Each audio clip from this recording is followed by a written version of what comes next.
ناظرین، سائنس کی دنیا میں انہیں کبھی تو دوسری کائنات میں جانے کا راستہ کہا جاتا ہے تو کبھی موت کا گڑھا۔ کیا بلیک ہولز کے پیچھے راز ہزاروں چھپے ہیں یا پھر یہ ایک صرف اور صرف ستارہ ہی ہے؟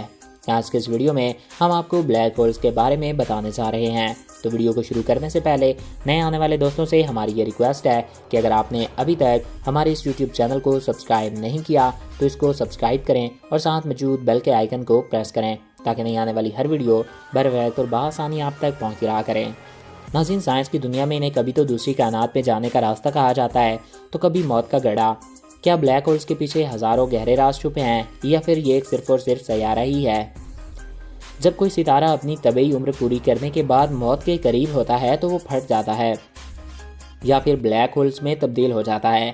کوئی بھی ستارہ بلیک ہول تب بنتا ہے جب اس ستارے کے تمام مادے ایک چھوٹی سی جگہ پر قید ہو جائیں۔ مثال کے طور پر اگر ہم سورج کو چاروں طرف سے دبا دبا کر ایک ٹینس بال جتنا کر دیں تو یہ بلیک ہول میں تبدیل ہو جائے گا۔ بلیک ہول میں انتہائی چھوٹی سی جگہ پر اتنے زیادہ مادے ہونے کی وجہ سے ان کی کش و شکل اتنی زیادہ ہوتی ہے کہ روشنی تک کو بھی نگل جاتے ہیں۔ بلیک ہول اس قدر طاقتور ہوتا ہے کہ پورے کا پورا ستارہ ہی نگل جاتا ہے۔ سائنسدانوں کے مطابق بلیک ہولز ایک آسمان سے دوسرے آسمان تک کا راستہ ہوتے ہیں اور اس بات کو آج سے 1400 سال پہلے قرآن مجید میں بتایا جا چکا ہے۔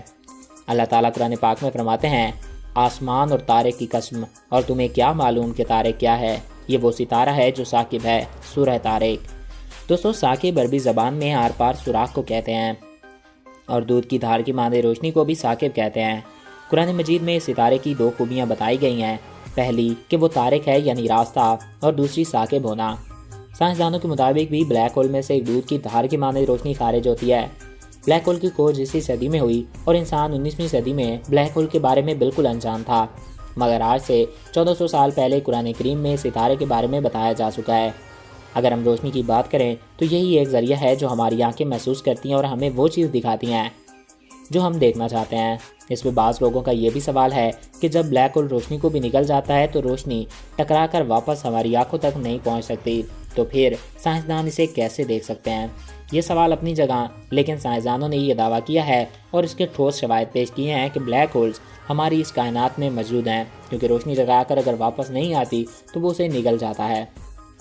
تو آئی ہوپ آپ کو یہ ویڈیو اچھا لگا ہوگا اور آپ کی معلومات میں اضافہ ہوا ہوگا۔ اگر آپ کو ہمارا یہ ویڈیو پسند آیا اور آپ کی معلومات میں اضافہ ہوا ہے تو ہمارے اس یوٹیوب چینل کو سبسکرائب کریں اور ساتھ موجود بیل کے آئیکن کو پریس کریں تاکہ نئی آنے والی ہر ویڈیو بر وقت اور بآسانی آپ تک پہنچتی رہا کریں۔ ایک نئے ویڈیو میں پھر ملیں گے۔ اپنے پیاروں کا خیال رکھیے گا۔ مجھے دیجیے اجازت۔ Thanks for watching. اللہ حافظ۔